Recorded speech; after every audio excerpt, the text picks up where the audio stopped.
Então, a posição agora é de que temos, né, em relação à alteridade, em relação ao endereçamento,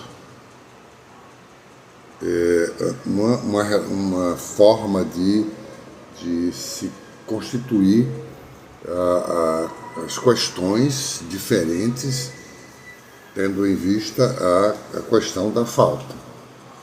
Uma falta que pode estar associada à própria alteridade, né, é um tipo de falta, mas também tem uma falta que é em relação aos outros, né, que a gente vem chamando, a partir do pensamento de Lacan, da falta no plano imaginário, né?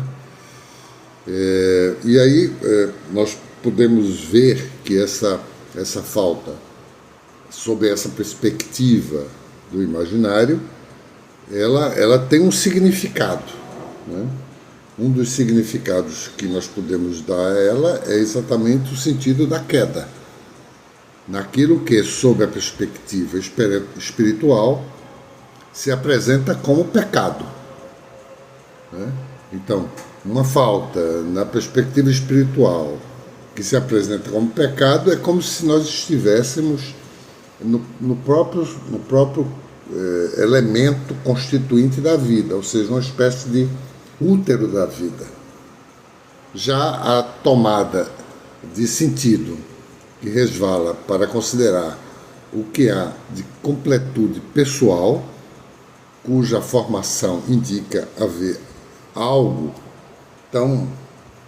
de característica tão elevada ou característica tão especial, o que existe é a ideia de uma ascensão e êxito, né? Não uma questão da queda, mas uma ascensão até chegar ao final como êxito, tal como mostrou Nietzsche a partir daquilo que se chamou da saga de Zaratustra. A queda, né, dentro de uma perspectiva diferente dessa, de Zaratustra, se mostra desde quando a figura de Piste Sofia cai e vai para fora do pleroma, e a partir daí cria o que aparentemente funciona como se fosse um Deus. E isso aí é denominado de demiurgo. O demiurgo é uma espécie de arquiteto ou artesão do mundo material, de tal maneira que ele se coloca como criador, como uma espécie de Deus. É o que se desdobra, por exemplo, na aparição de Maria de Magdala, Maria Madalena, né? Que é tida costumeiramente como pecadora arrependida. Em ambos os casos é observado uma espécie de ambição desmedida, tanto em Zaratustra quanto em Piste Sofia, seguida por atos que criam desdobramentos incontroláveis e gera o arrependimento e a redenção no cimo do percurso. Então, no caso de Maria de Magdala, esse arrependimento e essa redenção, no caso de Piste e Sofia, o arrependimento e a redenção, e no caso de Zaratustra, o pico, né, o ponto máximo, é exatamente a ideia de ir para difundir, né, essa defesa do outro submetida à falta, né, a alteridade submetida à falta, precisará da defesa de um profeta. Bom, mas vamos ver a convivência com a completude e a incapacidade de enunciar tal condição, como é o caso de uma luz sem sombra. Mostra o tanto que o pleroma é como se fosse algo equivalente ao nada em sua plenitude. Como é que se pode ter o nada plenamente nada? É a própria definição do que significa o que nós podemos pensar acerca do nada. Não podemos pensar mais além disso, porque é algo do indizível. A condição desse elemento na inscrição subjetiva se instala quando se tem o confronto com uma mestria, que se dá no mero traço, como Freud chama, traço unário, e Lacan denomina como S1, cuja ideia é produzir algo da esfera de um saber, que Lacan denomina como S2.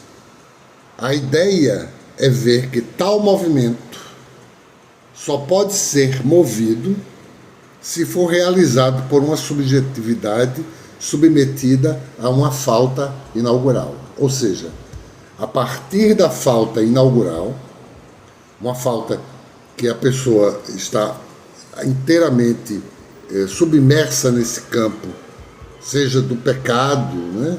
Seja da queda, né? Mas essa falta inaugural, ela vai na direção dessa coisa de um traço, de um mero traço, ou dessa plenitude, e quer daí ver a produção de um saber.